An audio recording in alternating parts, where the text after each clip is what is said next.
Muy buenas tardes, ya estamos al aire. Un saludo para todos los que se conectan a Universal TV Digital.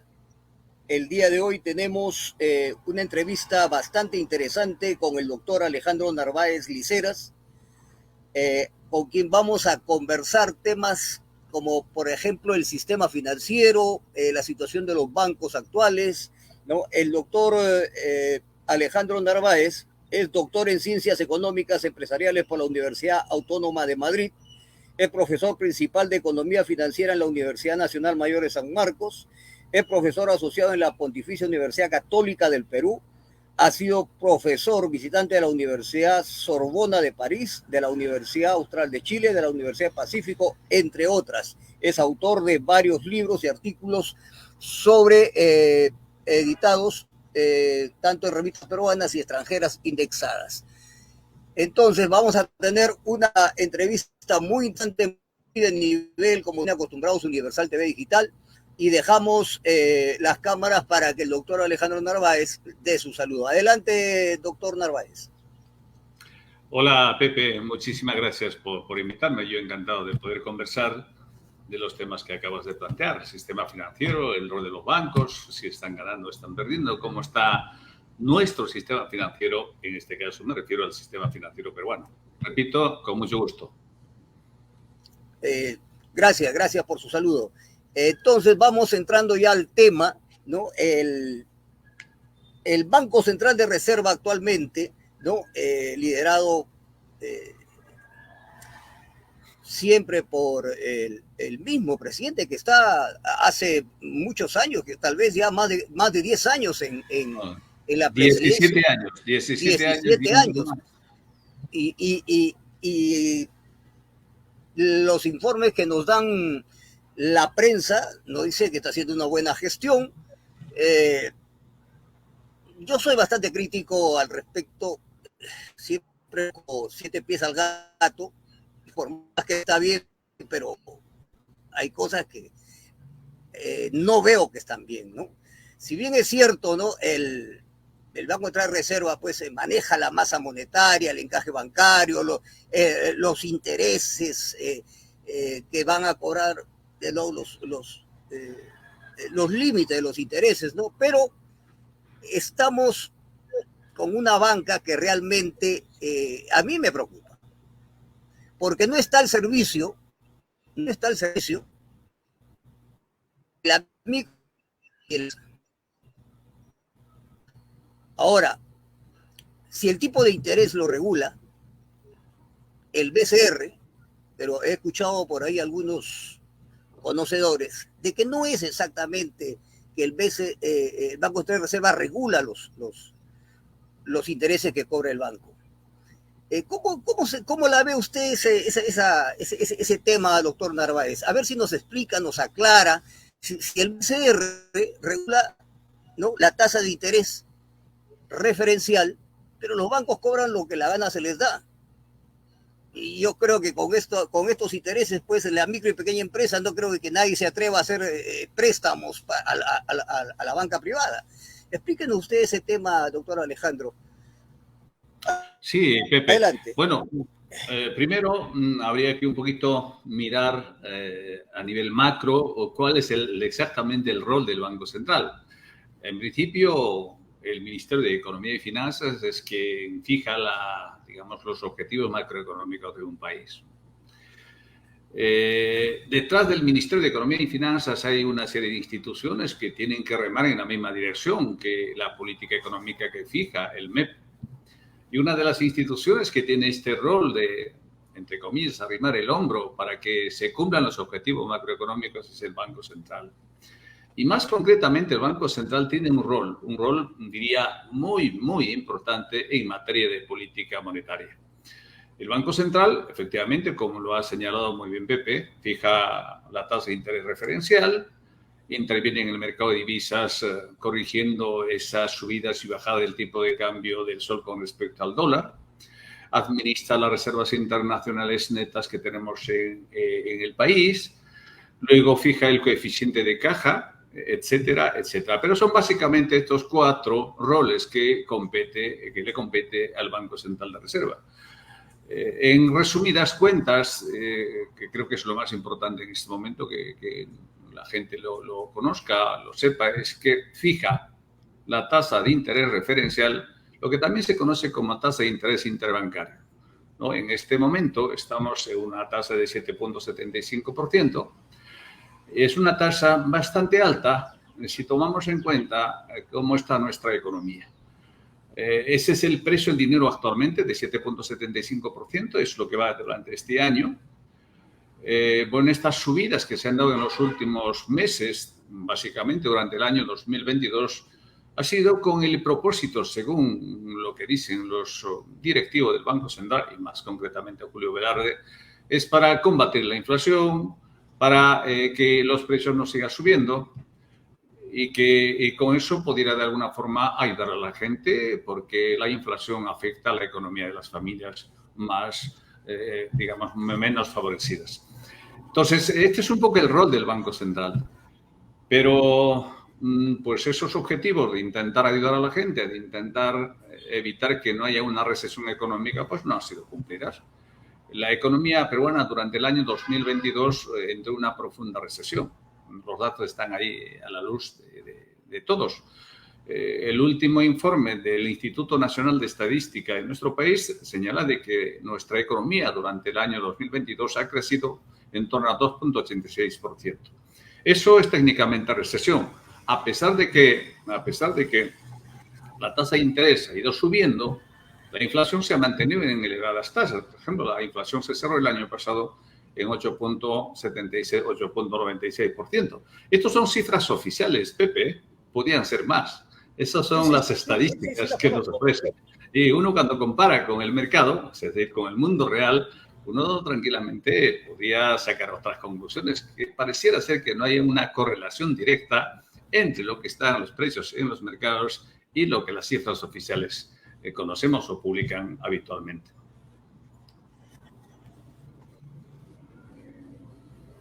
Así está. Claro, yo he estado haciendo un seguimiento unos 5 años más atrás y he observado, ¿no?, de que hay un promedio de 2,5. Y para mí eso es porque para poder cubrir, ¿no?, el crecimiento del presupuesto y de las demandas del gasto público, pues por lo menos deberíamos de crecer mínimo un 4%, ya siendo muy auspiciadores en esos índices, ¿no? El 7% es lo que le cuesta la plata a los bancos, no es lo que le cobra de interés al público usuario, ¿no? 7,75. 7,75. Eso es lo que le cuesta el dinero a los bancos, ¿no? No es lo que a nosotros nos cobran. Nosotros nos están cobrando, los bancos nos cobran a nosotros por encima del 50%, 60%. Entonces hay que hacer en claro, ¿no?, de que el 7%, 7,75 es lo que le cuesta la plata al banco, ¿no? A los bancos que le prestan al BCR. ¿Es así o no? ¿Estoy equivocado? Sí, es la famosa tasa interbancaria, la tasa que usan entre bancos para prestar dinero, o la tasa de interés que cobra el Banco Central por prestar dinero a un banco privado. Luego, la siguiente tasa es la tasa a un tercero, a un cliente que en este caso presta el banco X, el banco privado. Evidentemente es 3 veces más, 4 veces más, 5 veces más, 6 veces más de lo que realmente le cobra el Banco Central al banco X. Cuando nosotros nos fijamos en esa famosa tasa pasiva, es decir, la tasa de interés que cobra a un prestatario, a una persona que se acerca al banco y solicita un préstamo para una hipoteca o para capital de trabajo o para comprar un equipo, una maquinaria, pues evidentemente, dependiendo un poco del perfil de cada cliente, podemos estar hablando de tasa de interés en torno al 35, 40, 50, 60%. Y la pregunta es muy sencilla, Pepe, la pregunta es muy simple, muy elemental. Si tú trabajas legalmente en el país, tributando, declarando, llevando tu contabilidad correctamente, yo creo que no hay ningún negocio que tenga márgenes de ganancia que superen el 20-25%. Si el banco te está cobrando 35-40%, pues entonces no hay manera de trabajar legalmente. Esa empresa seguramente estará al borde de la quiebra o simplemente ha quebrado. Entonces, lo que está haciendo estas instituciones financieras es a un grueso de empresas empujar a la ilegalidad, trabajar al margen de la ley, no declarar lo que realmente ganan, lo que realmente facturan, lo que realmente gastan. Ese es el gran problema nuestro. Recuerden ustedes que en nuestro país tenemos una economía informal en torno a 20%, también cifras oficiales podrían ser mucho más. Hay mucho dinero negro circulando en nuestros mercados y esto hace que de alguna forma pues, la economía peruana se mantenga. Pero ¿quién controla todo esto? ¿Quién supervisa todo esto? ¿Quién informa todo esto? Pues las instituciones públicas, está la SBS, está el Instituto Nacional de Estadística, está el Banco Central de Reserva, instituciones que creo que pobremente o mediocremente cumplen con el rol que se les ha asignado. Estamos en un país realmente atípico, ¿no? Cuando uno mira las cifras y sigue de cerca lo que está pasando en nuestra economía, sin duda, el rol que se ha asignado al Banco Central o la SBS, pues da muchísimo, muchísimo que desear. Es por eso que tenemos los márgenes que tenemos, las ganancias que tienen los bancos, del que si quieres hablamos un poquito. Claro, me gustaría saber, sobre todo hacer una declaración jurada de parte de usted y que nos haga conocer lo que no se conoce, ¿no? Lo que se conoce entre cortinas, pero que realmente no es, pues, noticia, ¿no? Que los peruanos debemos conocer, ¿no? ¿Cuáles son los márgenes de ganancia de estos bancos, de estos interesantes bancos que a mi concepto son un grupo de bancos, pues, hasta cierto punto es un oligopolio financiero, ¿no? Que día a día, año tras año, ¿no? Arrojan cifras de ganancia, pues, a mi concepto, pues, escandalosas, ¿no? En un país tan pobre como es el Perú, ¿no? Donde los sueldos, donde la remuneración mínima vital, pues, no alcanza ni para cubrir la canasta familiar, ¿no? Creo que menos de la mitad. Pero, sin embargo, los bancos se jactan de haber ganado tremendas cantidades. Adelante, doctor. No, sí, totalmente de acuerdo contigo, Pepe. Desafortunadamente, los peruanos, nosotros, no estamos muy inclinados a buscar información, no estamos muy dados a nutrirnos de lo que está disponible en los distintos medios de comunicación, en las páginas web de las instituciones públicas o privadas, a pesar de que hay abundancia de información, a pesar de que esa información es gratuita. No estamos muy dados, repito, por querer informarnos de qué está pasando realmente en nuestro sistema financiero, que es una de las columnas vertebrales más importantes para que una economía avance o para que una economía progrese. Sin duda, en nuestro país hay, creo que es un dato relevante, 55 entidades que se dedican al negocio financiero. 55 empresas están en este llamado mercado o sistema financiero. De las 55 empresas, 17 son las llamadas empresas o banca múltiple, ¿no?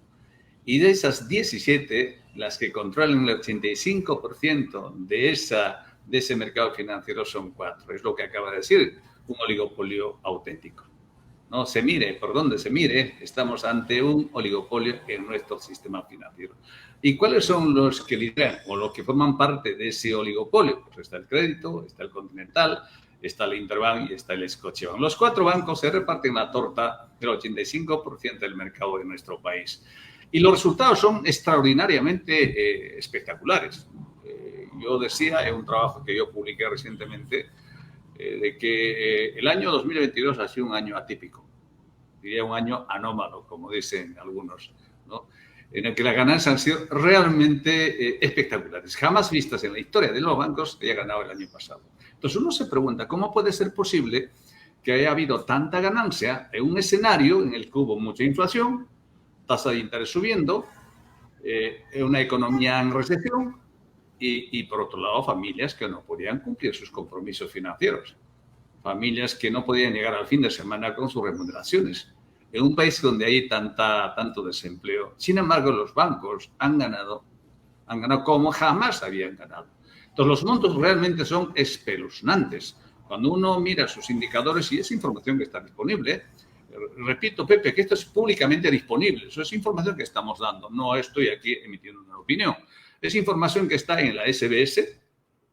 Así que cualquier persona interesada tranquilamente pudiera un poquito bucear estos datos que están publicados. Son los que publican los propios bancos, son los que ya no pueden dejar de decirlo. Y entonces uno se pregunta, oye, pues, ¿qué está pasando en este país, no?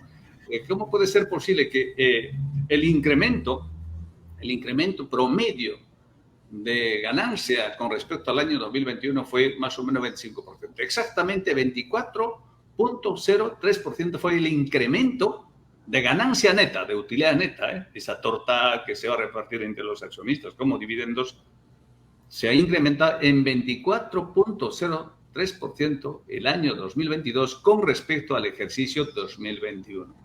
Es una cosa realmente de locos. Y eso en términos absolutos, pues en términos de soles, pues representa 8.922 millones de soles.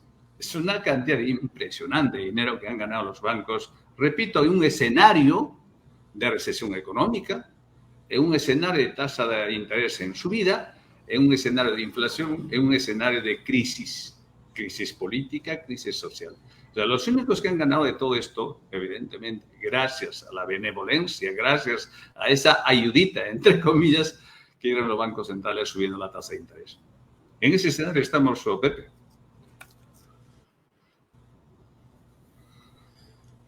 Bien, gracias, doctor, por darnos un alcance de estas cifras que a veces los peruanos no lo conocemos, como dice usted, no investigamos. Entonces, esto solamente se puede lograr a través de la captura de los mercados. A mí nadie me va a desmentir de que este oligopolio financiero ha capturado los mercados nacionales del Perú. Todo el grueso de los mercados donde se compran y se venden los productos de primera necesidad, entre otros, maquinarias, todo está mercantilizado por estos conjuntos, grandes corporaciones, ¿no?, de bancos que han capturado el mercado. Por eso es que acá no existe una superintendencia de control de grupos de poder económico, como existe en otros países. Entonces, donde estos monopolios países se les permite hacer dinero con tu plata. Con la plata de los ahorristas, ellos hacen grandes monopolios de economía de escala que les permite minimizar sus costos, capturar los mercados y manejar los precios como la gana se les da. Eso es la única forma que pueda dar como resultado que estos bancos puedan ganar tanto dinero en un país, ¿no?, subdesarrollado, en un país donde, como vuelvo a repetir, la economía sucia, como le llaman, ¿no?, como nos ven desde afuera, la economía sucia, ¿no?, que está en el 80% de la población económicamente activa que se dedica a la actividad informal, ¿no?, pueden ellos erosionar ese dinero, ¿no?, a través de los mercados que ellos han monopolizado y poder de esa forma, ¿no?, recibir esa cantidad de dinero informal que hay en el Perú y puedan tener estas grandes, pingües ganancias de los bancos, ¿no? O sea, no sé si es que en otros países también los bancos pueden hacer este tipo de crimen, porque para mí es un crimen, de que son un sistema financiero, el desarrollo de una pequeña empresa para que la economía del Perú. Sin embargo, ellos mismos han hecho sus propios negocios con de los peruanos, ¿no? De los peruanos. Han hecho sus propios negocios, han mercantilizado para que ellos mismos, ¿no?, manejen, ¿no?, prácticamente la economía del Perú. O sea, está en manos de unos cuantos bancos toda la economía del Perú. Y eso para mí, no sé, en otro país no creo que funcione, solamente en el Perú. ¿Usted qué dice, mi estimado doctor? Sí, tienes toda la razón, Pepe. Efectivamente, el Perú es un caso atípico, ¿no? Es un caso atípico porque en otros países existen instituciones que regulan, que supervisan, que controlan el sistema financiero con más rigor, pensando más en la gente, en el ciudadano, en la gente que usa el sistema financiero, y no, como aquí en el Perú, pensando en la entidad financiera. Entonces, roles completamente diferentes. Efectivamente, estamos en un país donde hay grupos económicos y el Banco de Crédito forma parte de uno de los holdings más grandes, el holding del Credicor, y eso hace que instituciones como el Banco de Crédito pues tengan ahí, digamos, un poder enorme en el país. Y si a esto además le sumamos las ganancias que obtiene mi banco, que es parte del holding de Credicor, evidentemente los dueños o los accionistas del Banco de Crédito pues están forrándose de dinero, ¿no? Y bueno, estos son los problemas que existen. No sé si realmente llamarlo como problema, pero por lo menos es un tema que nos tiene que llamar la atención, ¿no? Nos tiene que invitar a reflexionar, porque esto lo único que hace es generar más aún la brecha, eso entre unos pocos que van amasando fortunas enormes y la inmensa mayoría de peruanos está en una situación, yo creo que muy, muy difícil, ¿no? Y cada vez más esa brecha se va abriendo. Y muy pocos, desafortunadamente, comentan estas cosas. No es el ánimo cuestionar esto, el ánimo es informar y que la gente tome conciencia, porque un país así como está no tiene futuro. En cualquier caso, estamos asistiendo seguramente a un futuro más turbulento, más conflictivo, con más descontento, con más protesta, y eso no nos conviene a nadie, ¿no? Ni a los propios ricos, ni a los pobres. Nos conviene un país que haya paz, haya democracia, que haya tranquilidad, para que haya más inversiones, para que la gente se desarrolle como persona humana, que haya algo de bienestar social. Pero esto que vemos, estos datos que conocemos, pues evidentemente no van en esa dirección, ¿no? O sea, la brecha se va abriendo cada vez más. Pero un dato escalofriante, Pepe, es que mira, ¿cómo puede ser posible que un banco como el Crédito que gane cada día 3 millones de dólares netos? En soles, pues 12 millones diarios de utilidad neta. Entonces uno dice, oye, pues ¿entre quiénes se va a repartir? Pues bueno, dice que por 1% de accionistas, más o menos en el Perú hay 3.000 accionistas del Banco de Crédito. 3.000 accionistas que representa el 1%. Y más del 10% solo un accionista. Fíjate, más del 10% de acciones, solo hay un accionista en Banco de Crédito. Pero el 1% son 3.000 accionistas. Entonces aquí la torta se lo lleva ese 1%, básicamente, vía dividendos, como es que permite la legislación actual, ¿no? Así que estamos en un país bastante, digamos, por lo menos preocupante, porque esto genera, insisto, digamos, descontento, genera esa brecha creciente cada vez más. Y creo que surge una propuesta que creo que se viene también haciendo en otros países, como por ejemplo Europa, incluso en Estados Unidos, ¿no? Estas son ganancias extraordinarias y debe haber algo de contribución de esas ganancias extraordinarias. Estoy hablando de unos impuestos extraordinarios. Y esto no es una propuesta mía, es una propuesta que recojo mirando otros escenarios. Hay países donde ha habido ganancias fabulosas gracias a ese incremento de las tasas de interés que los propios bancos centrales han impulsado. O sea, si el precio del dinero sube, evidentemente el banco privado cobra más al cliente. Y al cobrar más al cliente, gana más dinero. En cambio, a ti, por guardar tu dinero, por ahorrar tu dinero, por simplemente tenerle en sus bóvedas tu dinero, no te paga lo que realmente ha subido el dinero. Entonces, esa famosa diferencia, ese diferencial, esa brecha entre tasa pasiva y tasa activa, hace que cada vez sea mayor y que gracias a esa diferencia cada vez mayor es que los bancos tienen estos niveles de utilidades. Entonces, yo creo que es absolutamente pertinente, absolutamente atinado, sostener la idea de que los bancos también debieran pagar unos impuestos extraordinarios por esas ganancias realmente extraordinarias. Y eso lo están haciendo en Europa y en muchos países que se han mostrado pues, estos resultados del que estamos comentando en este momento. Bien, en Europa este problema de los bancos ya se ha resuelto en los países nórdicos, en Europa inicialmente, ¿no? Se han, como decir, desmontado.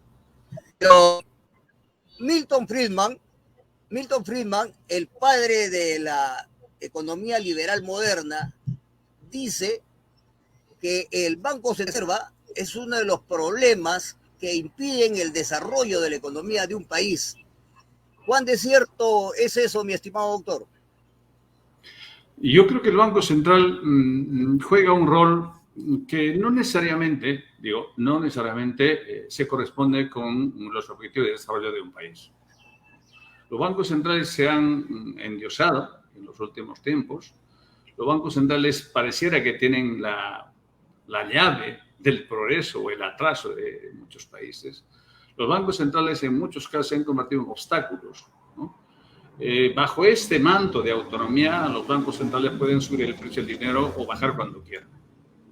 Igualmente pueden subir el precio del dólar cuando quieran o bajar el precio o subir el precio del dólar. O sea, intervienen en el mercado. El mercado, por ejemplo, una cosa que me parece poco comentado, es que el mercado de divisas en nuestro país no es un mercado libre. Es un mercado totalmente intervenido. ¿Y quién es ese que interviene? El Banco Central. El Banco Central compra o vende dólares cuando crea conveniente.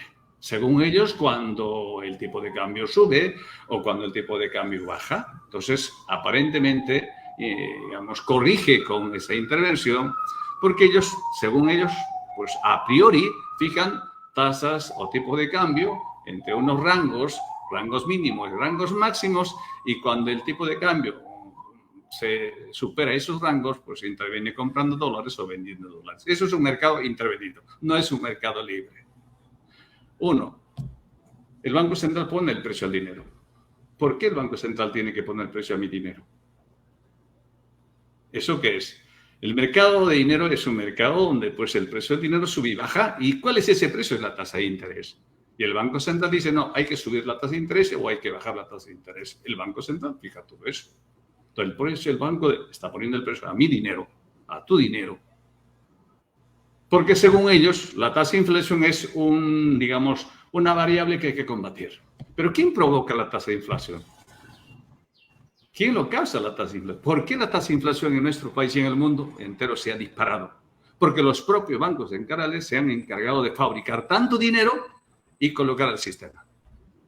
Pero cuando hay mucha oferta monetaria, evidentemente el precio del dinero baja. Y cuando el precio del dinero baja, los precios suben. Es exactamente lo que se ha dado. Por eso ahora mismo hay un severo cuestionamiento al rol de los bancos centrales por haber emitido tanto dinero y colocado al sistema. Y como consecuencia de esa política de emisión inorgánica de dinero, es que estamos sufriendo los efectos. La inflación que se disparó durante el año 2022 y probablemente este año 2023 sigan esas tasas de inflación elevadas como está pasando ahora mismo en Estados Unidos, en Europa y por supuesto en el nuestro. Pero nadie cuestiona esto. El Congreso, por supuesto, de espaldas. Porque hay tanta ignorancia, tanta mediocridad en el Congreso, nadie opina con rigor, con fundamento, con datos de por qué el Banco Central hace estas cosas. ¿Realmente el Banco Central ayuda al crecimiento económico? Y cuando sube la tasa de interés, ¿qué cosa pasa en nuestra economía? En una economía básica, elemental. Simplemente la gente consume menos. Se frena la economía. Hay una ralentización de la economía. Hay un enfriamiento de la economía. ¿Por qué? Porque cuesta más endeudarse, cuesta más invertir, cuesta más pedir un préstamo. Y, lógicamente, cuando el precio del dinero sube, pues la gente se retrae, la gente toma poco dinero o menos dinero de lo que era antes para invertir, para comprar cosas, para innovar, para mejorar procesos, etcétera, etcétera. Entonces, al final, cuando el Banco Central de Reserva sube continuamente tasa de interés 12 veces durante el año 2022, lo que ha hecho es frenar la economía. Y al frenar la economía, ¿qué cosa es lo que ha generado? más desempleo. Y cuando hay más desempleo, más pobreza. Y cuando hay más pobreza, más hambre. Esa es la situación. Así de sencillo. No hay que hacer demasiada elucubración econométrica, ni de macroeconomía, de economía pura y dura, puro manual. Lo concreto es que cuando el precio del dinero sube, cuando el Banco Central sube la tasa de interés, lo que está haciendo es frenar la economía, enfriar la economía, es provocar la recesión. Y en este momento en nuestro país ha ido un fenómeno interesante. Sube la inflación, la economía se retrocede. ¿Y eso qué significa? Significa técnicamente esta inflación. Eso es lo que estamos pasando. Para este año 2022, 2023, los pronósticos son realmente pesimistas. Pesimistas. No vamos a crecer por encima de 2,5%. Y eso para un país que tiene una tasa de pobreza en torno al 30%, pues nada, literalmente nada. Necesitamos, como tú muy bien lo dijiste al principio, crecer en torno al 5%, 6%, para por lo menos un punto porcentual bajar la tasa de pobreza que tenemos en este momento. Una cosa realmente de escándalo. De escándalo. No te olvides que la propia Organización Mundial de la Salud ha dicho que el Perú es el país donde hay más hambre. 16.600.000 peruanos en situación de hambre. Hambre pura y dura. ¿Y eso por qué pasa? Porque vivimos una economía recesada. Una economía en retroceso. ¿Y quién provoca esto? Provoca, evidentemente, y fundamentalmente, la política monetaria que sigue el Banco Central de Reserva. ¿Quién cuestiona eso? Pues nadie cuestiona, porque o le faltan argumentos, o no conoce lo que pasa en la economía, o simplemente indiferencia pura y dura. En eso estamos. Por eso creo que hace falta debates serios, debates con datos, con experiencia, con conocimiento, con fundamentos, y ponerla en cuestión el papel que juega Julio Velarde durante casi 20 años al frente del Banco Central de Reserva. Y a la luz de los indicadores sociales, a la luz de los indicadores que tenemos disponibles, públicamente disponibles y datos oficiales. Esos datos no los cocinamos nosotros. Seguramente esos datos han sido bien torturados y al final salen pues datos aparentemente optimistas. Sin embargo, estamos en un escenario realmente preocupante. Ese es el caldo de cultivo, Pepe, para el descontento, las protestas, el fastidio de la gente. Esa es la razón. Bien, yo le agradezco bastante, doctor Narváez, que toque estos temas que es de suma importancia, porque por una supuesta autonomía, ¿no? Nadie cuestiona al Banco Central de Reserva ni nos da respuestas a cómo se está manejando la masa monetaria de parte, por qué aplica esas políticas, por qué aplica esas políticas cambiarias, por qué es que sube y baja cuando se le da la gana, cuando hay un presidente, ¿no? Se dispara el dólar y cuando cambian de presidente se estabiliza el dólar. O sea, esas son respuestas que Julio Velarde no las está dando. Por otro lado, la estanflación, que es este fenómeno que aparece con el monetarismo, ¿no? Porque con Hayek, para controlar la inflación, tú atacabas el desempleo y listo, lo regulabas. Pero con este nuevo fenómeno de la estanflación que nace con estas nuevas políticas monetaristas, ¿no? O sea, se pueden estar llenando de dinero los bancos, ¿no? Puede haber crecimiento del PBI, pero sin embargo no hay desarrollo. Es el país con más del 50% de ciudadanos anémicos, sin hospitales, un seguro que no sirve para nada, solamente para poder, qué sé yo, darte una antalgina, ¿no? Y de aquí a 3 meses, o sea, un sistema educativo que no sirve para crear valor, que no está concatenado con la producción de valor, ¿no? Un sistema de salud donde uno tiene que ir simplemente a resignarse a la muerte. Yo veo bastante información en el Facebook y me da mucho dolor, ¿no? Muchos sentimientos, ¿no? Las quejas que hay de parte sobre todo de los ancianos por salud, ¿no? ¿Dónde está todo ese dinero, toda esa riqueza que sacan de todas las minas que hay en el Perú? ¿Cómo crece 4 veces su PIB de 30 años y sin embargo no hemos desarrollado en calidad humana, en empleabilidad, en mejoramiento de los derechos humanos, en mejorar la tecnología, la industria del país. O sea, o sea, ¿a quién juega el sistema financiero? Bueno, hay un dato interesante que creo que es bueno comentar y lo voy a hacer brevemente. Entre el año 2001 y 2019, antes de la pandemia, en promedio, nuestra economía ha crecido en torno al 5%. Es decir, si yo sumo el Producto Bruto Interno de 19 años y lo divido entre 19 años, y me va a dar un promedio de más o menos 5% de crecimiento económico. Y ese promedio está por encima del promedio de crecimiento de los países más cercanos del nuestro. Es decir, por encima del promedio de América Latina. Sin embargo, aquí está el sin embargo, es que somos el país con más problemas que el resto de América Latina. Desempleo, pobreza, desigualdad, hambre, pandemias, muertes con la pandemia, malnutrición, etcétera, etcétera. Es el país que está en la cola, literalmente. La pregunta es ¿por qué pasan estas cosas? Es que la distribución, y a esto un poco puede sonarle un poco así medio protestón para alguien, es que la distribución de la renta que se genera es absolutamente desigual. Entre la renta y la riqueza que se genera en el país está muy desigualmente distribuido.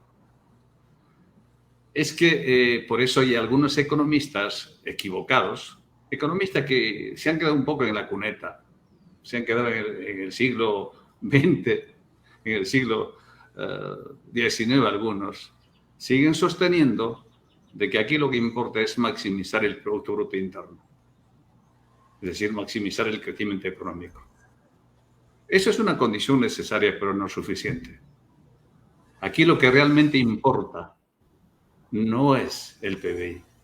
Lo que realmente importa es el bienestar de la gente, es la calidad de vida de la gente. Ya lo decía Robert Kennedy en un discurso allá por los años 1968. El PBI mide todo, pero no aquello que realmente le importa a la vida. Y eso es lo que nos falta. Entonces, aquí los economistas, los burócratas de economía y finanzas, del Banco Central, de la SBS, están obsesionados de cómo crecemos más y más. Pero no se fijan que lo más importante es que la gente mejore su calidad de vida.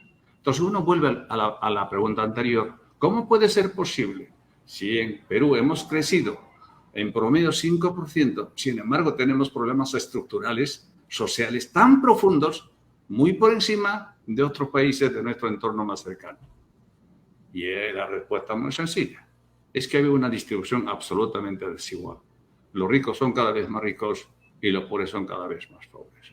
Aquí lo que importa es la educación, la salud, etcétera, etcétera. Como la mayoría de los economistas de los más avanzados plantean.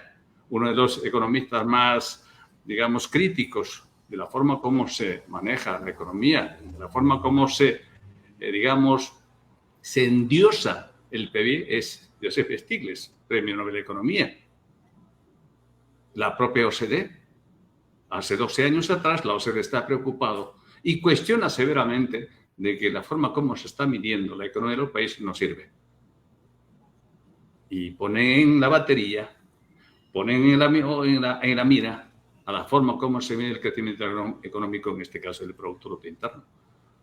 Y entonces hay que cambiar la forma como se está midiendo. No se trata solo de crecer, está muy bien crecer, pero ese crecimiento tiene que tener una distribución más justa y que esa distribución más justa se refleje en una mejor calidad de vida de la gente, lo que llaman bienestar social o calidad de vida de la gente. Si eso no se da, todo lo demás es historia. Todo lo demás finalmente no vale, porque al final pues, lo que importa es la persona humana, la persona de carne y hueso. La gente quiere más felicidad, la gente quiere más bienestar, la gente quiere vivir bien. Y eso es lo que nos falta. Mi estimado doctor, las fórmulas para el crecimiento ya están dadas. El problema es que en el Perú y en América Latina, tal vez a algunos países más que otros, pero sobre todo en el Perú, no se aplican. No se aplican, así de simple. Las fórmulas para el crecimiento ya están dadas. Todos los países limítrofes del Perú tienen su superintendencia de control de grupo económico para romper con esta concentración de dinero en pocas manos, para romper con esta concentración de los medios de producción en pocas manos. Por otro lado, todos los países limítrofes del Perú y el mundo tienen su departamento de economía social para poder desarrollar e incluir las grandes mayorías en el sistema productivo, en el sistema económico. Acá tenemos el 80% de la PEA informal, ¿no? Dedicándose a actividades de ventas informales, lo cual la economía peruana, ¿no?, lo sabe, lo conoce, los quienes manejan peruana lo saben, lo conocen, pero no les interesa buscar cómo formalizarlos. Entonces, el 80% de la pega al negocio ambulatorio o algún negocio informal, que no está contemplado por decirlo así. Por otro lado, tenemos el problema de que la única forma de poder hacer que el minifundio agrícola pueda tener éxito en el siglo XXI, en el ciclo de mercados, es a través de la economía social. Es la única forma que podemos insertarlos en la economía, poderlos hacer que su negocio pueda ser rentable, que su negocio, que su empresa cooperativa, por decir, pueda hacer que pueda llevar sus productos al extranjero. Eso lo hacen todos los países, hasta Estados Unidos. Pero sin embargo, leí un comentario, un artículo de usted en El Expreso, si no me equivoco, me pareció muy interesante, o en La República, que hablaba sobre ese tema, sobre la economía social. Y yo me alegré bastante, ¿no? Porque pocos los economistas que realmente tocan ese tema, ¿no? Que a nadie le interesa en el Perú. Pero yo he leído un artículo al respecto de usted. No sé si en La República o en el Expreso. A ver si nos puede hacer recordar, por favor, le agradecería que nos explique mejor su punto de vista al respecto, porque eso es lo que nos ayudaría bastante poder incluir a las grandes mayorías en los medios, porque el sistema asociativo de economía social no solamente es en la agricultura, sino también podríamos, para el siglo XXI, en el ciclo de la economía de escala, podríamos también integrar a la microempresa. El problema es que lo tiene que hacer el Estado, artículo 59 de la Constitución, pero el Estado está a espaldas del desarrollo de la economía del país, sobre todo la economía social. Sector, explíquenos algo, ¿cómo? Bueno, tengo algunas, Pepe, algunas publicaciones. Este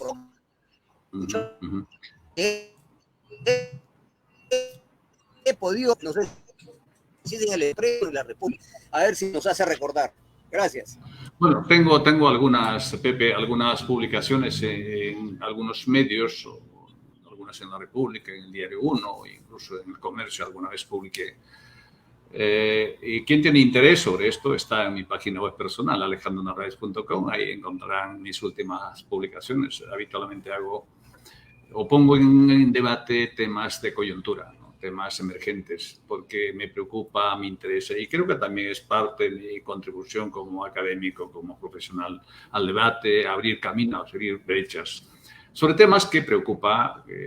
Creo que todos debiéramos intentar hacer ese esfuerzo de no mirar de costado sobre los distintos problemas que nos afectan. Bueno, el tema está en poner un poco en cuestión el modelo económico vigente. Nosotros tenemos un modelo económico que viene desde el año 1993, más o menos, de la mano con la Constitución actualmente vigente. La Constitución tiene 30 años de vigencia, que está siendo severamente cuestionado. Hay razones fundadas para ello y que esa constitución responde igualmente a un modelo económico. Y creo que todos estamos más o menos de acuerdo en que el modelo actual, el modelo de más mercado, menos Estado, está caduco. Es un modelo que, desgraciadamente, ya no responde a los tiempos que corren. No solamente digo yo esto, yo creo que muchos economistas serios, más sesudos que yo, sostienen esta tesis de que el modelo económico actual está prácticamente en crisis, ¿no? Y los propios foros económicos mundiales lo han dicho más de una vez, ¿no? Que el modelo económico está en, digamos, declive. Entonces, la idea es que... el modelo neoliberal, digámoslo por su nombre, ¿no? Exactamente. El modelo neoliberal. Exactamente. Eso que dicen dejar pasar, dejar hacer, más mercado, menos Estado, eso de la mano invisible del mercado corrige las asimetrías del mercado, ese es el modelo, ¿no? No funciona. Es el famoso modelo neoliberal que sigue vigente en nuestro país y al que se aferran la mayoría de los economistas en el Perú. Economistas que vienen de la Pacífica, economistas de la Católica, de la de Lima, más o menos tienen esa misma escuela. No tienen otra mirada del mundo, no tienen otra mirada de la economía, están todavía con los viejos manuales de economía de los años 60, los años 70. Lo mismo discurso de todos tienen el mismo discurso, igualitos todos. Y define la economía liberal. Totalmente. Por eso creo que es importante abrir debates, ¿no? Abrir debates. Ese discurso que ellos hablan, esos discursos que ellos hablan, se contradice con lo que le dicen los padres del neoliberalismo, desde Adam Smith hasta Milton Friedman. Se contradicen. Claro, porque si tú les hablas de las fallas de mercado, si tú les hablas de las fallas de mercado, lo desconocen. Lo desconocen. Por eso pero esa tesis... sin embargo, desde Adam Smith hasta Milton Friedman advierten sobre las fallas de mercado. Claro. Efectivamente, esa tesis ya ha sido superada, pero se aferran a lo antiguo, que es lo único que saben hacer, que es el único discurso que manejan, es la única perorata que suelen dar en la prensa, en algunas declaraciones. Eso es toda una escuela, ¿eh? Una escuela que está, pues, básicamente en los economistas de la Pacífico. Latinoamericana. Sí, hay una corriente grande, pero yo creo que va quedando obsoleto esa tesis, ¿no? Yo creo que cada vez más son tesis indefendibles. ¿Y por qué? Porque la propia realidad le está dando, digamos, lecciones de que ese modelo no funciona, ¿no? El propio director fundador del Foro Económico Mundial lo ha dicho más de una vez, ¿no? En el año 2020, el Foro Económico 2020 dijo que este modelo está. Por eso se planteaba esa necesidad de resetear la economía mundial. Resetear, ¿qué significa? Hay que reiniciar la economía mundial porque el modelo había quedado absolutamente caduco. Pero, sin embargo, pues hay otros más papistas que el Papa, como decimos vulgarmente, en el Perú, que siguen esta ideología económica que no va a ninguna parte, ¿no? Y los resultados están a la luz del día. Si tan bueno hubiese sido el modelo que se aplicó aquí en el Perú, se aplicó de una manera absolutamente brutal con el tema de las privatizaciones, podemos haber estado mejor. ¿Por qué tenemos que estar a la cola de todos los países de América Latina en temas de pobreza, de exclusión, desigualdad, analfabetismo, subdesarrollo completo? ¿Por qué tendríamos que estar si nosotros lo hemos manejado bien la economía? Si los funcionarios de Economía y Finanzas o del Banco Central nos dijesen, oye, estos son los indicadores. Lo que pasa es que hay un problema serio aquí, Pepe. ¿Cuál es la banderita que suelen, digamos, flamear los burócratas de Economía y Finanzas? Básicamente déficit fiscal y la deuda pública. Para ellos es lo máximo. Según ellos, estos son los dos indicadores estrella, que hay que cuidarlas, hay que mimarlas y ya está. Teniendo un menor déficit fiscal, pues estamos mostrando en el mundo de que somos un país que manejamos muy bien nuestras finanzas públicas. Teniendo una deuda pública en torno a 35-40%, somos el país que mejor manejamos nuestras deudas públicas. Por lo tanto, el mundo nos ve con buenos ojos. Falso, falso de toda falsedad. Todos los países del mundo tienen deudas que están en torno a 60, 70, 80%. Países de Europa que están por encima del 100% de su Producto Bruto Interno. Y el déficit fiscal es una cosa absolutamente artificial. ¿Por qué? Una razón elemental. Esto es tan básico, tan elemental que cualquier persona sin ser economista puede entenderlo. Si yo gasto menos, o mejor dicho, si mis ingresos son mayores que mis gastos, no va a haber déficit. Pero si gasto poquito, un poquito más que mis, digamos, que mis ingresos, mi déficit va a ser pequeño. Pero tranquilamente puedo gastar igual. Es decir, simplemente mi capacidad de gasto es menor, por lo tanto voy a tener superávit o un déficit fiscal mínimo. Y eso se puede manejar. Se ha demostrado hasta la saciedad de que los gobiernos regionales y gobiernos locales y el propio gobierno central no tienen capacidad de gasto. Por lo tanto, si yo no tengo capacidad de gasto, no gasto lo que me han presupuestado. Por lo tanto, si yo tengo unos ingresos X y unos gastos X y no he sido capaz de poder gastar lo que debiera gastar, evidentemente el déficit fiscal va a ser mínimo. ¿Eso es un logro? No. ¿Eso significa que estás manejando tu economía adecuadamente? No. Hay países que tienen un déficit fiscal mucho más alto. Hay países que tienen una deuda pública que está por encima del 100%. Ese no es el parámetro que nos dice que el país está mejor que otros países que están mejor que antes, ¿no? Es un problema de explicación. Hay países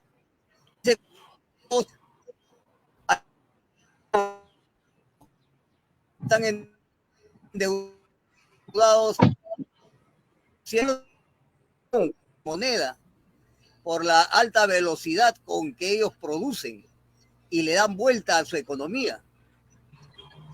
El Japón, por ejemplo, su PBI lo tiene pues duplicado. Pero una cosa es medir el PBI y otra cosa es medir el Producto Nacional Bruto, ¿no?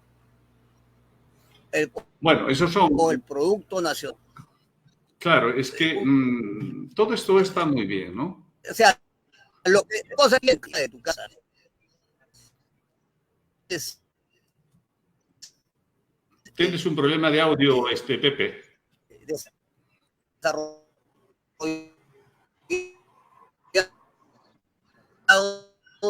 Manejan su PBI.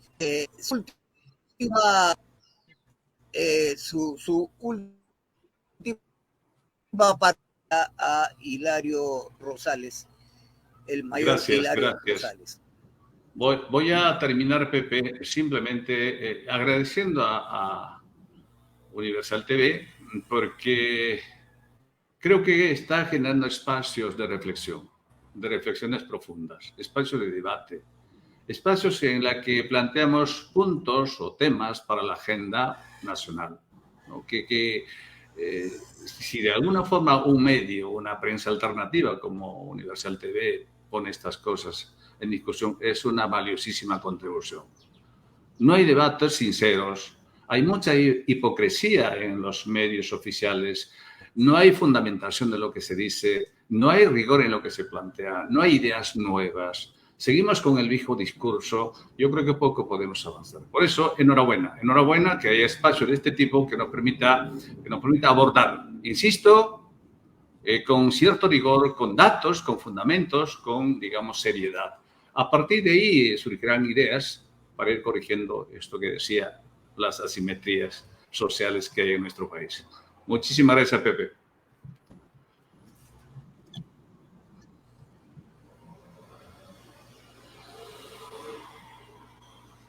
Muchísimas gracias, doctor. Entonces, le agradecemos su participación. Ha sido una conversación bastante aleccionadora. Hemos conocido bastante cómo se maneja el sistema financiero en el Perú y qué es lo que se puede hacer. Muchísimas gracias y hasta otra oportunidad, doctor Alejandro Narváez. Muchas gracias por... Y damos a Hilario el Rosales actualmente la situación de la política sobre la fiscal. Buenas tardes, José. ¿Cómo está, mi estimado mayor? Un saludo para... Buenas tardes, José. Adelante. Buenas tardes, José. Buenas tardes a la oportunidad que me das para llegar a tu público y gracias a Universal TV, cuyas ondas nos permite llegar a la población para hacerles conocer el punto de vista nuestro desde una posición que no tiene una postura ideológica y que no está siguiendo a ningún grupo de gobierno y a ningún grupo empresarial, que por el contrario busca la solución a los problemas nacionales. La pregunta que tú me haces respecto a cómo está la política nacional yo lo veo bastante oscura, un oscurantismo total. Han soltado la mano, si podemos decir es así, han soltado la mano a quien está de presidenta, Dina Boluarte, porque ya tienes que Estados Unidos se ha pronunciado en contra y nuestros congresistas, los defensores del sistema, han salido a decir de que es una injerencia que es inaceptable, pero cuando la embajadora fue a felicitar a Dina Boluarte inmediatamente cuando asumió la posición de gobierno, nadie lo criticó. Todos dijeron que estaba bien porque Estados Unidos estaba reconociendo al gobierno. También tenemos que ya la ONU le está pidiendo, y ya no son 30 días, sino 20 días. También tenemos que la OEA les está pidiendo información, es decir, todos los organismos internacionales, los países de la región y la población misma ha perdido la fe en lo que podría ser Dina Boluarte como gobernante y están buscando la salida ya no tan decorosa, sino una salida obligatoria, que es la renuncia de Dina Boluarte, o en todo caso la vacancia, si persiste en la terquedad de no salir. No ha llegado a comprender la señora que el problema realmente para el Perú es ella, y que nadie podrá negociar y vivir en paz con el enemigo o con la persona que le mató a sus hijos, que mató a su familia. Eso es imposible. Entonces, si es que ella no llega a tomar conciencia, la política nacional está bien crítica. Tiende a agravarse peor y tiende a ser mucho más severa al extremo tal de que arriesgaría nuestra democracia conforme la conocemos.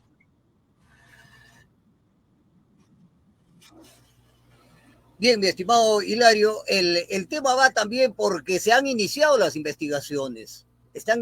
Han citado a la presidenta para iniciar las investigaciones. También la participación del ministro Otárola, ¿no? También lo ha llamado a declarar, ¿no? Y ¿qué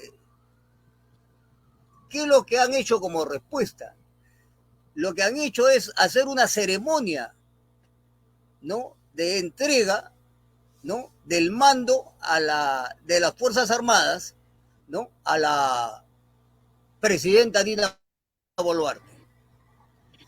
Claro. Entonces, ¿Esto? como conversábamos anteriormente, hay como un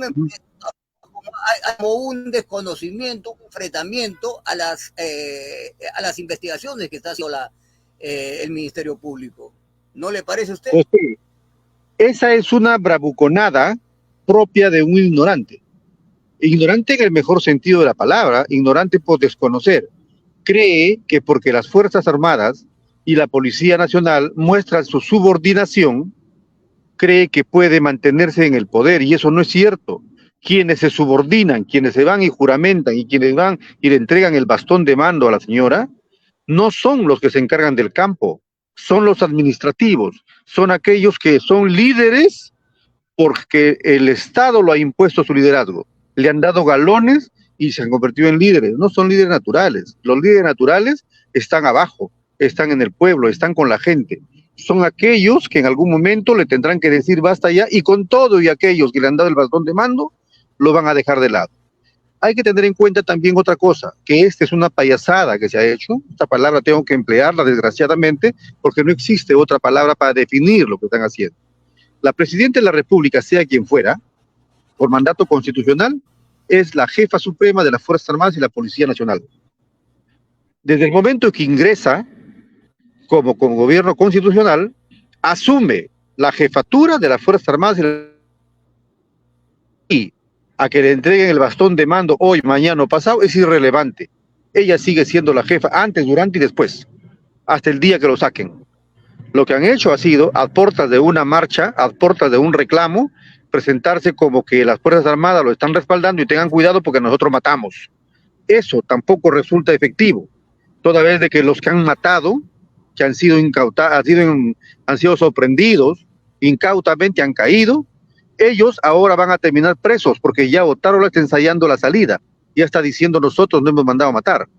Ya la Dina Boluarte ya está diciendo también eso. Y ya la fiscal de la Nación abrió investigación contra Dina Boluarte. O sea, se rompe el matrimonio, fiscalía y gobierno, se rompe la convivencia en aras de salvarse, sálvese quien pueda.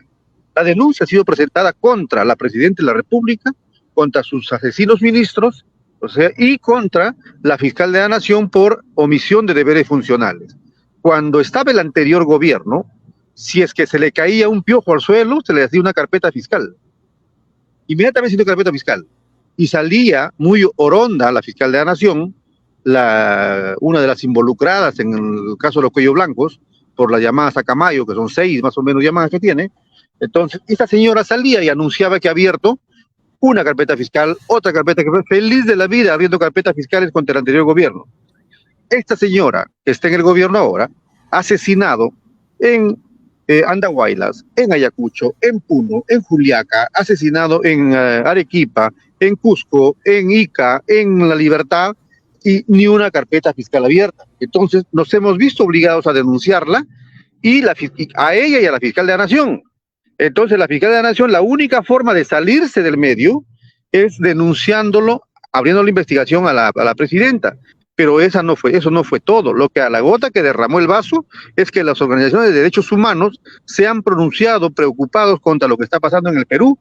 Entonces la fiscal de la Nación, ni corta ni perezosa, tiene que ver la forma de cómo ponerse a un costado a fin de no ser comprendida y no termine también investigada por ser autora mediata, porque ella está encubriendo los hechos que están pasando.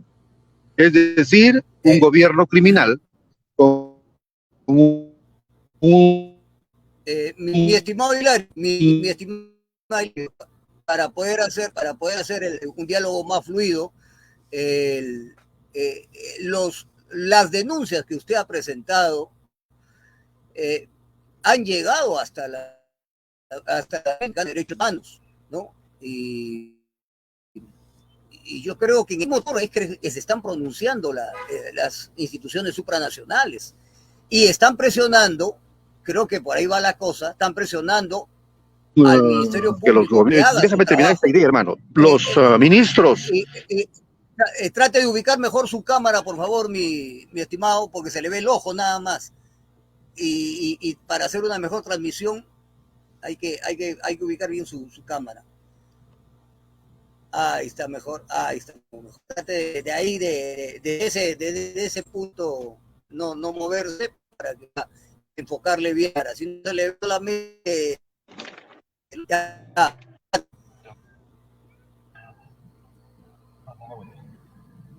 ahí está bien ya.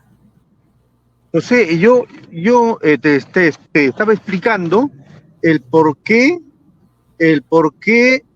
de la caída inminente de Dina Boluarte y su asesino gabinete. Eso te explicaba yo, porque el caso de la fiscal de la Nación es un caso sui generis que merece también un tratamiento aparte, un tratamiento independiente, a fin de que la población pueda conocer de qué se le está acusando a esta señora y que no salga como si fuera realmente una ignorante a la que ella se acusa, a la que ella por la condición misma lo considera que son criminales o son revoltosos o son violentistas, sale a desconocer la norma, a decir que es una investigación ilegal, que es una investigación que no tiene fundamento, desconoce que la Junta Nacional de Justicia tiene las atribuciones constitucionales para investigarla, para nombrarla, para destituirla o para castigarla. O sea, eso no está diciendo.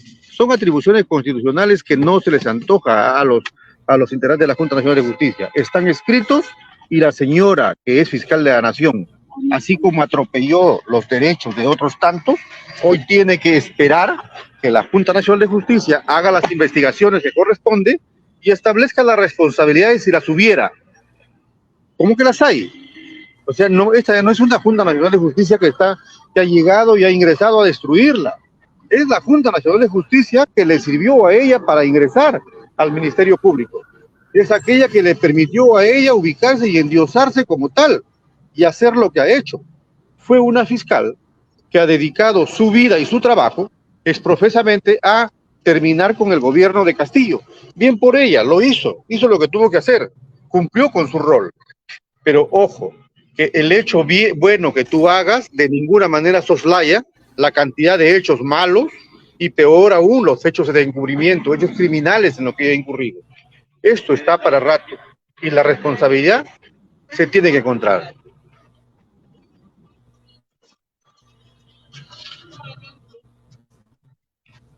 Así es, José. Bien, entonces, ¿qué salida encuentra usted a este embrollo que han entrado nuestras autoridades? Porque veo que acá se está armando la de San Quintín, unos contra otros, unos que se lavan las manos, unos dicen que no han ordenado a matar, otros dicen que la culpa no tienen ellos, ¿no? Y quieren que la pita se corte por el lado más débil, ¿no? Como dicen, quieren agarrarse con el más chiquito, quieren echarle la culpa a los soldaditos, a los policías. Mire, yo quisiera que la población se sienta tranquila y se sienta orgullosa de que existe algo de dignidad en alguna de las instituciones todavía.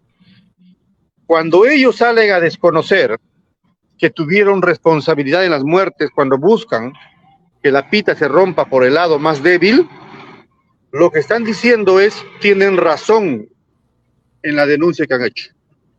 No quiero verme envuelto en los actos criminales. O sea, de algo esto está sirviendo. Ahora, no hay una persecución contra la fiscal de la Nación. Dije bien claro, esta junta lo nombró. Pese a que no debió ser nombrada, lo nombró.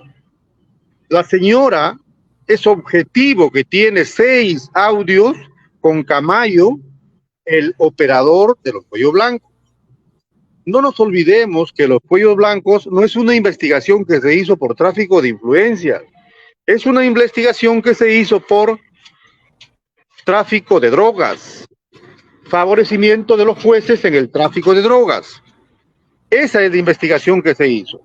Entonces, la señora, su investigación ha sido muy seria, pero aquí entra algo que ella no lo esperaba, y ese algo le cae en la cara porque todo tiene que volver. Es como un boomerang en la vida. Lo bueno o malo que hace, de alguna forma regresa. Ella creó, ideó, planificó la forma de cómo ayudar a su hermana a salir del problema de tráfico de drogas, específicamente en la época que fue estudiado el caso de los cuellos blancos, porque también está metido ahí señor Inostroza, y la hermana trabajaba con Inostroza. Entonces, cuando estaba todo lo hecho para hacer ya juicio oral contra la hermana, sacó a Bersabe Revilla utilizando a un ingeniero que es el encargado del control de la producción de los fiscales. Hizo un documento que es falso en su contenido, pero original en su forma. Eso es un delito contra la fe pública. Luego, con ese documento de bajo rendimiento de la fiscal de Bersabe Revilla, la señora hizo un cambio inmediato, inusitado, lo sacó a ella y puso a un fiscal a su medida para que archive el caso. Posteriormente, el fiscal resulta solamente leyendo los documentos que leyeron los fiscales anteriores y coligieron que habían pruebas, lo lee y dice que no hay pruebas y por tanto pide el sobreseimiento del caso. Los fiscales que lo acompañan a este señor no están de acuerdo y por eso no firman ellos el sobreseimiento. Consecuentemente, es una sola persona que quedaba aislada, pero que integra los 3 suficientes para una organización criminal. Por la fiscal, el ingeniero jefe de control de producción fiscal y el fiscal supremo que está ordenando el archivamiento. Eso es el delito que tiene que responder esta fiscal de la Nación, porque ahí existen todos los elementos constitutivos del delito. Hay una ideación, hay una planeación, hay una ejecución y hay un resultado, cosa que ya se ha presentado ante la Corte Nacional de Justicia para demostrar que no solamente se trabajó con el caso de los cuellos blancos, de los cuellos blancos, también el caso principal, que es el hijo de los cuellos blancos, que es el producto de los cuellos blancos, que es el caso de su hermana y el favorecimiento a los capos del narcotráfico internacional. Es decir, esta señora, su única virtud fue perseguir a Castillo y por eso cree que tiene el derecho a ser intocable. No es cierto y tiene que irse también. Es parte de la organización criminal que ha tomado por asalto el poder en el país.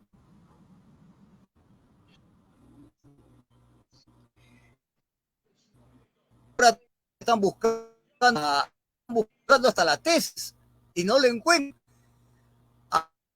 Hasta ahora que donde cómo que se por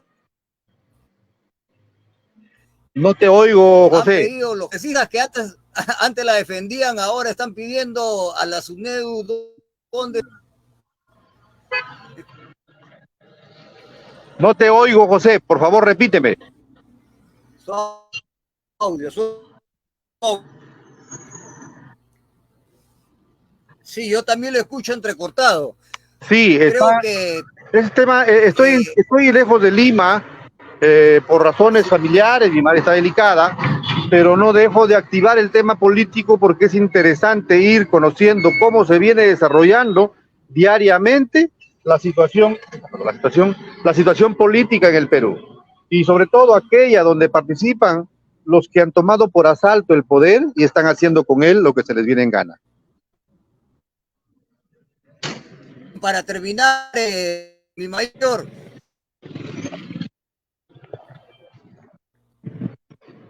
la candidatura pública de Manuel Hilario Rosales Sánchez.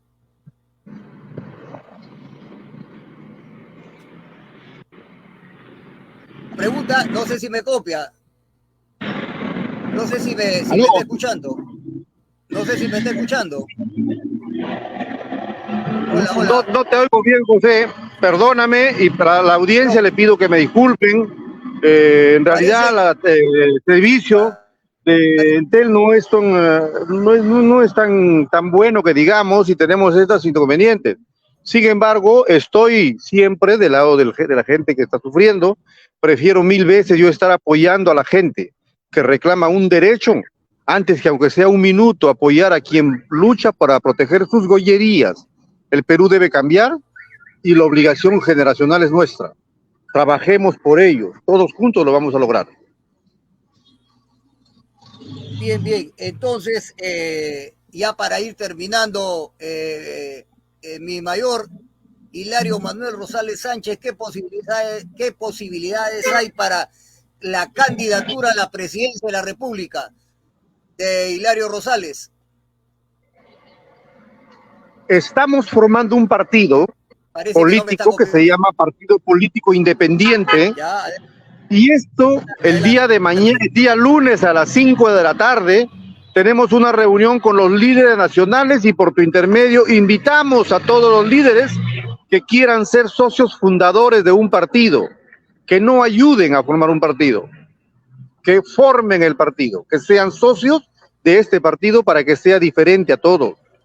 Es la hora que los luchadores sociales no solamente se contenten con pelear para cambiar la situación y entregársela a otro delincuente. Comprométanse por recuperar el Perú, recuperar la democracia, y ustedes mismos hacer que esta democracia sea duradera y que llegue al pueblo en su real dimensión y cumpla sus objetivos trazados. Por eso, los invitamos a Guzmán Blanco 543. La reunión va a ser a las 5 de la tarde. Con todo gusto, ahí estaremos nosotros para hacer el acta fundacional y empezar con el trabajo. Estoy seguro que trabajando con los líderes nacionales, fácilmente vamos a construir un partido que represente los intereses de la nación y los intereses del pueblo. Gracias, José. Bien, muchas gracias, mi mayor Hilario Manuel Rosales Sánchez. Hemos tenido su participación para podernos comentar la situación coyuntural de la política en el Perú. Hasta ahora, por el momento, un abrazo, saludos. Hasta este momento es que hemos terminado ya nuestra participación en Universal TV Digital. Espero que este programa haya sido de su agrado y hasta el próximo sábado. Un agradecimiento también a nuestro director Ricardo García y hasta la próxima. Adiós. Un saludo.